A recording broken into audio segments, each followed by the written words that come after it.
Welcome to MedAxiom HeartTalk, where thought leaders come together for one ultimate goal: to continually transform cardiovascular care for all. MedAxiom HeartTalk starts now.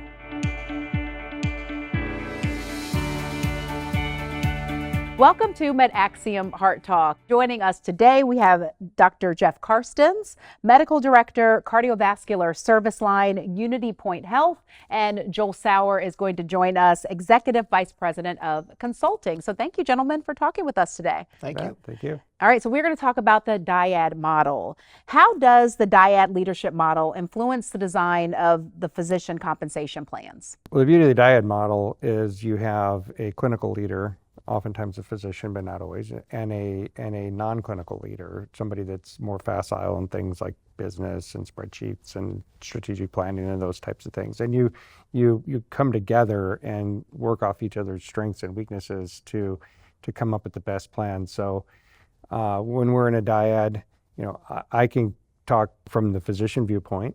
They could talk more from the business viewpoint, and then we come together to say, again, how is this going to work? And we can evaluate a lot of different ideas and run them kind of through that way. Jeff and I have worked together on projects multiple times over the years. He's a physician. I am not. I'm an administrative person. But we bounce things off of each other on a regular basis, and that's the beauty of the dyad. So he's got that clinical acumen. Not that he doesn't have the business side, but that's my stronger point. Every time you do something, there's it's like the law of physics. There's an equal and opposite reaction to what you just did. You need to be able to anticipate that. And that's where the dyad can go, okay, if I'm thinking this for the comp plan, tell me, well, how do you react to that as a physician? And he can anticipate some of that reaction. Right. There's a winner and loser in every decision. Right. It doesn't have to be a person who's the winner or loser, but it's something.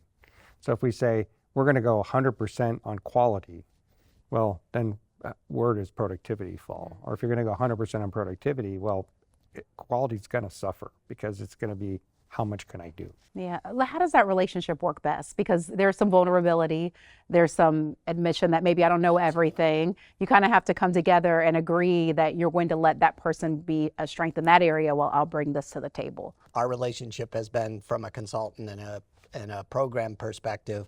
But I go back to when I was managing a program and had a physician dyad.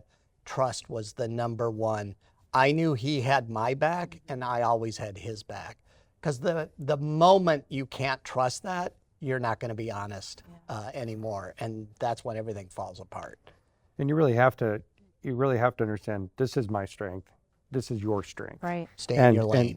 Stay in your lane. I mean, this is my, I can have an opinion about something on the business side, but it's not going to be probably as informed as my business dyad partner. Yeah.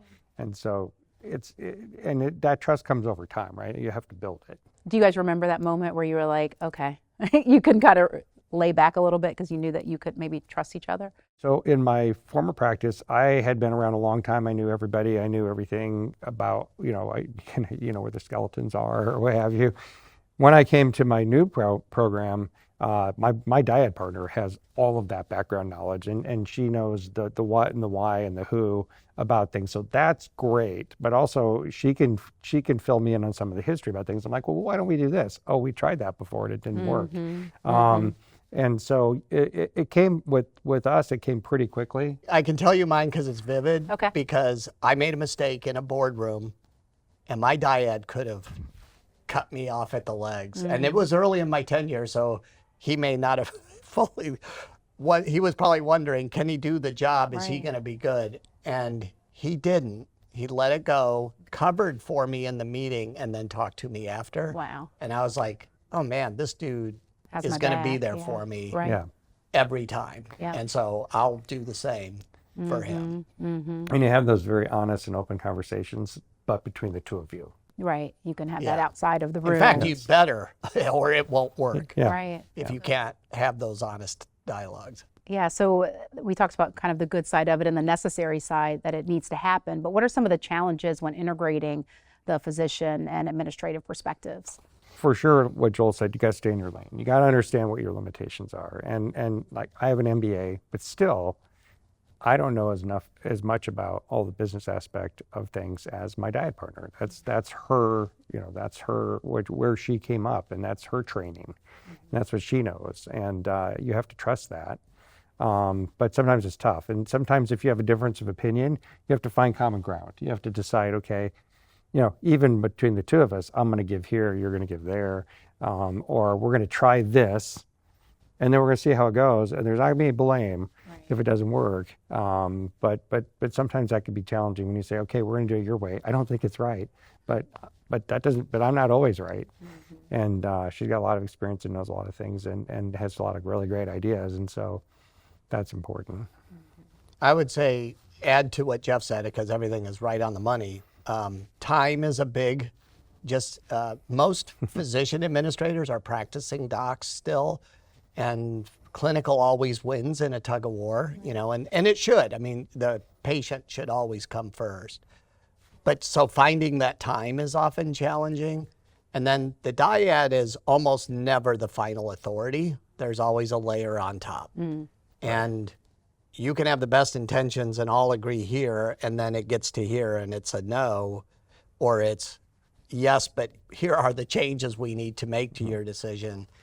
And often then you lose some of and I hear that from the programs all the time. Well, we wanted to do X and they told us we couldn't. So we're doing Y instead. At least you have each other to kind of move through the next iteration of and the communicate. Yeah. And it's really important. So we formally touch base every single week Mm-hmm. and debrief each other about what's going on. Because again, right, her schedule is, I look at her schedule, I'm like, oh my Lord, how can you do all these meetings? Wow. Which is another challenge. There's often, and this is science, this isn't my opinion. They did a poll of hospital administrators and they said 60% of their time is spent in non-value meetings that are scheduled on their behalf that they don't have control over. Wow. Well, how do you ensure equity and transparency in compensation plans while still incentivizing high performance and collaboration within that dyad model? When we're designing a comp plan as leaders, we know what we're trying to get to. The physicians, that's not always where they're trying to go. And so one of the things I think that's important is you come up with a straw man or an idea about what you want to do, and then you kind of have to socialize it a little bit. You have to share it a little bit with some physicians in the practice that that you can kind of trust to give you open feedback. How many cardiologists do you have across all of UnityPoint? About 45. Okay, so think about the constituency groups. You got 45 cardiologists who are impacted by a comp decision. All by itself, that's just huge, right? But then you have the clinical team that has to work with the consequences of how you pay your docs, because they will react. That's why you have incentives. You create motivation for a physician to do certain activities. Well, they're going to do that. They're going to respond to that. That has a clinical ramification. Then you have the administrative leadership team as a constituency group. Then you have these third parties, lawyers and valuators, who have a heavy influence on the outcome of physician comp because of the strict compliance rules. It is so challenging. And we spend time doing modeling and other things so that you can help people see the impact. And so it's oftentimes too, maybe it's not we're going to change everything tomorrow, but we're going to change everything over the course of the next year, 2 years, 3 years, as we're gradually going to kind of ramp into this new program. And then you have to be prepared to maybe change some things if it's not working out. But. Yeah. In fact, I would say what Jeff just described is a best practice, especially if you're making a significant change in the levers of a physician's comp plan. You shouldn't flip a switch, because that's damaging to their livelihood. I mean, that affects paychecks. Right. Think about your own situation. At least in my career, I've rarely had this other world that could come and go, I'm going to change your comp by 30%. Yeah, that's a big impact. That is unusual, and you need time. You need to give time for you to see what the results are of that, and if you missed some of the consequences you were trying to predict, and then B, just to give the physicians time to say, it's going to take time for me to change my behavior, my clinical practice, and I need to get used to a different paycheck if that's the outcome of it. And I think that's fair. I would call it a best practice. Anything else that you wanted to point out about the Dyad leadership model? It's the only way that you should do things, I think. You bring two individuals with strengths and weaknesses that can be offset, and you get the best of both worlds. And it's so important that particularly for physicians, is if they don't feel like there's a physician involved in decision making, they're oftentimes going to discount it up front.